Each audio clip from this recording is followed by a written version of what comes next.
Hey, what's up? My name's Chunkyluv. I'm a producer and engineer from Sydney, Australia. Work with a whole bunch of artists here, and just love music, man.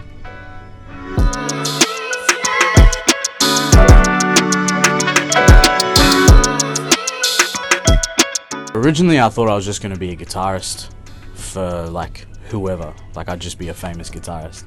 And then the more gigs I did, the more I played live, I realized, and this, when I say the more I played live and the more gigs I did, this is like when I was like 13 or 14. I realized that I really wanted to know the other side of it. I really wanted to know the behind the scenes. That's when I really started getting into production and engineering and that whole part of it. I started off with like progressive rock and rock. So like a lot of AC/DC, a lot of Alan Parsons Project, and then I reckon from there, throughout high school and stuff, where I started really like listening to music, turned into R&B, a little bit of hip-hop. I was going through a massive like raving phase, so I listened to a whole bunch of like techno music and rave music, house music, heaps of house music, and then yeah, just like everything in between.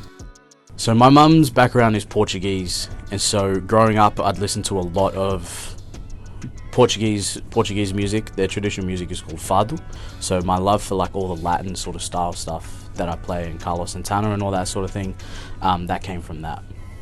I always did music. I always worked on music. I always did stuff whilst I was doing other jobs. So I'd be bartending full time, but my days off were always around music. I'd always have like friends over and produce friends, and started just like producing covers and like, you know, learning how everything worked and understanding like how to do stuff, and then, you know, doing mix jobs, being like, oh yeah, I'll mix this for you, I'll do, you know, I'll record you, I'll do that, just with anybody that I could find. Drive me to make music, I think it's the love of music. It's being able to sit with someone and be like, okay, what are you feeling? And turning what they've got in their head into something. That 100%, that's where I sit. Turning an artist's vision into like a recording,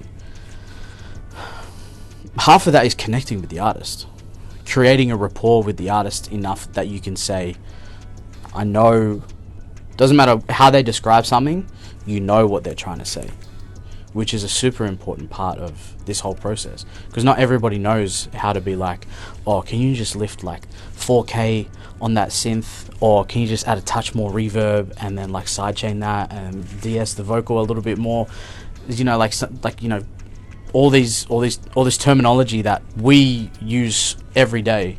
Not everybody knows it all, so it's about you being able to decipher what the artist wants, and so connecting with them and creating a rapport is the best way. Having more energy in the room for me is really great. Not heaps of energy, like I'm not gonna have like 70 people in here or 6 people in here, but I find it a lot easier to create for someone if they're in the room and I can feel their energy. It's all about knowing your arsenal of sounds. So if you got something in your head, the easiest way to reproduce it is knowing what you have in your computer or your instruments, knowing what parts are going to play what parts. Man, one of my personal highlights would have been when COVID first hit. I stopped doing sessions because everyone was like, no. So that 2 weeks or whatever, I just knuckled down, I just made beats, which I don't like. I do sometimes, but I don't normally do.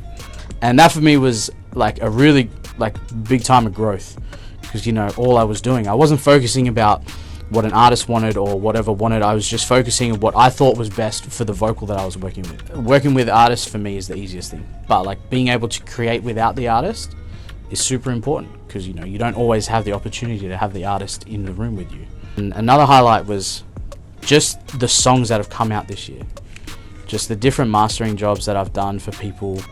And I think there was one day a couple of people released EPs and a couple of like individual tracks came out, and I think something like 20 tracks on the same day came out that I'd worked on. And I was like, shit, this is mad. If people want to know who produced a song, they'll find out. You know what I mean?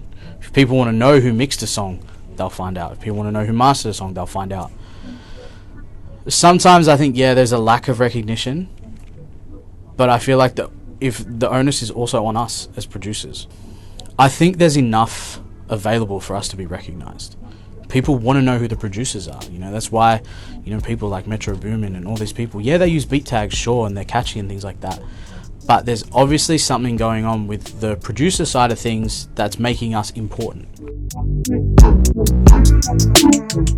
R&B and hip-hop in Australia is really starting to become its own category, you know what I mean? We're starting, you know, there's people like FNZ, Fanatic and Zach, and like Keanu Beats, an 18-year-old man, and Wilster and Khaled, and all these people who are like, have got some dope cuts on some dope records from overseas. So we have a name here now in terms of like the things that we can do, like, you know, and I feel like the sound in Australia will grow. It'll still take a couple of years, but if you look at the growth over even, you know, from when you guys started 6 months ago, if you take it back like 2 years, drastic growth in the R&B and hip-hop scene in Australia. I love the fact that there's so much more collaborative energy going around now. And there was a time where it was hard for me to find people to collaborate with because that was the mentality. Like, you had this group here, that group there, and like, you know, that group there, and they only worked with themselves. Or, you know, you could work with these guys, but, you know, like, you had to, like, you know, you had to show that you were good enough. And then, you know, all this sort of stuff that's going on now with everybody collaborating with each other is amazing. I love that. For me, Australian sound has always been like a conglomerate, or like a jointness of like a whole bunch of different stuff. That's how I make music. Yeah, there's some sort of uniqueness in our diversity, as we were talking about before. But yeah, like, for me, it's still too early to tell where the uniqueness will come from. Yeah, I don't know if we're there yet. 2020 was it was a year, but for me it was a good year. It was a good year because I did so much work, you know. And it was a year that showed me that I could do more. So next year, 2021, I'm just going to do more.